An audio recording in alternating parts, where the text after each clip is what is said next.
Сәлем достар, сіздермен бірге Құлаққап арнасы. Және бүгін біз СДУ студенттерінің қандай музыка тыңдайтындығын бірге анықтайтын боламыз. Қазір қандай музыка тыңдап отырсыз?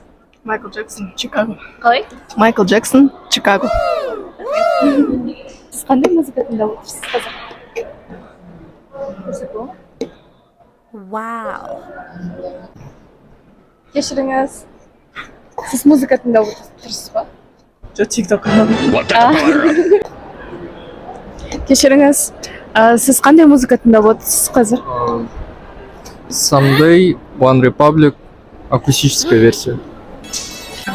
Достар, бәріне сәлем. Бүгін біздің 5-ші шығарылымыз және бүгін біз музыка талдаймыз, анализ жасаймыз. Және бізбен бірге болыңыздар. Бүгінгі шығарылымда біз музыкаға анализ жасап, оны талдап және жастардың ойын сұраймыз. Біз эксперт емес, біз музыка танушы емес, біз жай ғана жастармыз және біз өзіміздің ойымызды айтамыз. Бүгінгі біз талдайтын өлеңнің аты Шай-пай, Мархаба Сәбидің. Және де анализді бастамас бұрын қолдарыңызға шай, кофе алып, құлаққаптарыңызды киіп, дайын отырыңыздар. Мархаба Сәбидің Шай-пай өлеңінің өзі бір қайырмасынан басталады.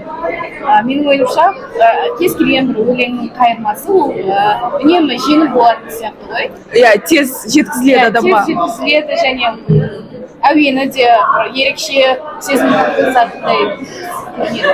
Ал кеттік, бастайық, тыңдап көрейік. Шай-пай, ешейіп сұрап жалай, сырың бар мұңың қандай, айта бер, айта бер. Шиіп сұрап жағдай, сырың бар мұңың қандай, айта бер, пай-пай, жүрмісің жауап таппай. Негізі қайырмасының өзі бір андай жеңіл, тез жететін, сондай бір болып көрінді. Және де бірінші адамның эмоциясы, яғни шайға тіреледі, яғни шай ол жай нәрсе емес. Шайды біз достарымызбен, отбасымызбен, жақын адамдарымызбен ғана ішеміз. Және де ол жай отырып іше салатын нәрсе емес. Сондықтан осы куплетте, осы өлең жолдарынан біз шайдың құдіреті демесек те, шайдың бір қасиеті бар екендігін түсіне аламыз. Енді екінші Именно вот айта бер, соңғы сөзі айта бер деп аяқталады қайырмасында. Дейді ол кездегі, яғни әрине шайдың дастарханның басына отырған кезде бәрінің аузы жабылмай бір-бірімен жарысып әңгіме айтады, сырласады, мұңдасады. Және де осы куплетте Мархаба Сәби осы жеткізгісі келген сияқты. Мархаба Сәбидің негары сен байқадың ба? Мархаба Сәбидің өлеңдері бір жеңіл, тез және де бір заманауи тілмен тез жетеді. Жастар талабына сай, өте бір сондай жастар талабына сай музыка шығарып отырады. Иә, мен де соны байқадым дейді.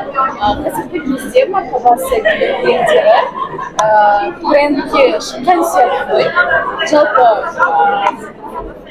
қанша тиктоктардан, инстаграмдардан қарасаң, бәрі Мархаба Сәбидің өлеңдерін тыңдап, историяларына салады, бөліседі деген сияқты. Және де мен анализ жасайтын кезде, яғни дайындалған кезде, мен басқа әншілермен Мархаба Сәбиді салыстырып көрдім. Мархаба Сәбиге ұқсайтын, яғни стилистика жағынан, өлеңдеріне кішкене ұқсастығы бар жағынан әншілерді алып талдадым, екеулерді салыстырдым. Және де сол кезде бір өлеңдегі мағынасының нақтылығы, тез жететіндігі және заманауилығы өте қуантады. Және де шынымен де жастарға тез жететін, мысалы 5 жастағы бала мен 20 жастағы бала, және де 30 жастағы тәте де түсінетін текстар. Негізі Мархаба Сәбидің бүгін біз талқылайтын Шай-пай өлеңнің өзі қайырмасынан басталады. Негізгі өлеңнің аты айттыңыз ба? Өлеңнің аты Шай-пай болғанымен, негізгі мақсаты, негізгі сыры достық. андай екі құрбы или екі дос отырып шай ішеді да, астында жазып отыр шайды кез келген бір адаммен ішуге болмайды, шай ол жеке деген сияқты ғой. Это личное. Личное. Иә. Сол Сондықтан сияқты ғой, шай деген андай, шай ішсең болды андай, бар сырыңды, іштегі мұңыңды айтуға андай айтатын уақыт, шайдың үстінде айтатын уақыт. Мархаба Сәби бұл өлеңімен достықтың қаншалықты достықтың қасиеттілігін, достықтың маңыздылығын көрсеткісі келген секілді менің ойымша. Және біз эксперт емеспіз, біз музыка таңдаушы, талдаушы емеспіз. Дегенмен жастардың ойынша, яғни біздің ойымызша осындай бір тұжырымға келіп отырып, енді қорытындылай келе Мархаба Сәбидің өлеңдерін тыңдаңыздар. Өте күшті, мағыналы, тез жететін, оңай қабылданатын өлеңдері барлығы. Және де всегда әрине барлық жерде трендте топта жүретін өлеңдері, және ол өлеңдері сол топта жүруге лайықты деп есептеймін. Бұл жай ғана біздің ойымыз болмады. Біздің ойымыз жалпы жастардың ойы осындай деп ойлаймыз.